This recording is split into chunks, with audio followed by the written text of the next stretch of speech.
ইনভেস্টিগেশনের উদ্দেশ্য তো ঠিক নয়। সুতরাং আমি বারবার তদন্তকারী সংস্থা যেখানে আমাকে ডেকেছে আমি গেছি। আমি যদি কলকাতায় উপস্থিত না থাকি আমি তো যেতে পারি না। আমার সামর্থ্য অনুযায়ী যেখানে যখন প্রয়োজন হয়েছে যে মামলায় ডাকুন। আর এখন সরকার পাল্টেছে, এরা বিভিন্নভাবে মামলায় আমাকে ট্যাগ করবে। আমি শুনেছি যে মামলায় আজকে আমাকে নোটিশ দিতে এসছে, আমি বলেছি 4 তারিখের পর ডিজে বাজে। আমি প্রশ্ন করতে চাই যে আমি যদি সত্যি কোনো ভুল বলে থাকি, আমি এই স্টেটমেন্টগুলো কবে করেছি? নির্বাচন চলাকালীন।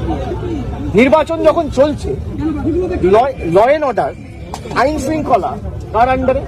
ইলেকশন কমিশনের আন্ডারে। মমতা বন্দ্যোপাধ্যায়ের আন্ডারে তো ছিল না। তাহলে তখন আমার বিরুদ্ধে এফআইআর হলো না কেন? ইলেকশন কমিশনের বিরুদ্ধে কমপ্লেন হলে ইলেকশন কমিশন আমার বিরুদ্ধে ব্যবস্থা নিল না কেন?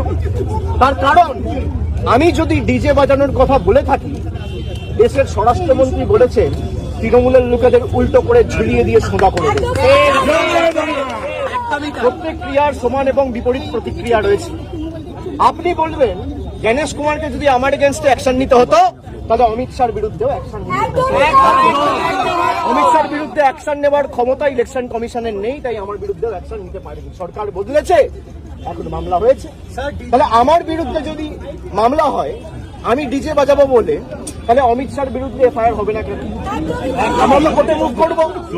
তদন্তকারী সংস্থার কাছে রাজ্যের মুখ্যমন্ত্রী যদি এই কেস আমি বাংলা থেকে বহিরাগতদের আক্রমণ করেছি বলে আমার ভাষণে এই তদন্তভার সিআইডি কে দেওয়া হয়, তাহলে যে